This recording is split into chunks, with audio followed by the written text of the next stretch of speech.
Địch ở đây. Tôi cần thêm bom keo. Địch đang ở rất gần. Địch ở đây. Cứu tôi. Double kill.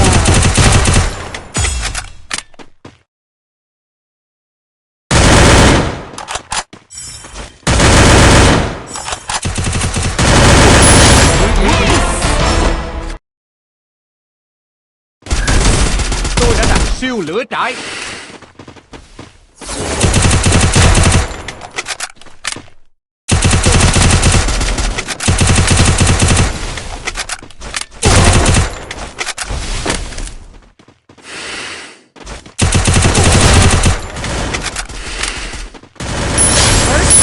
Triple kill.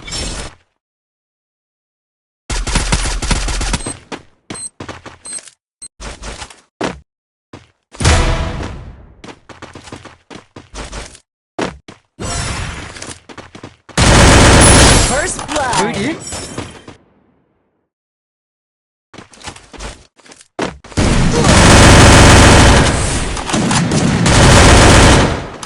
Địch đang ở rất gần.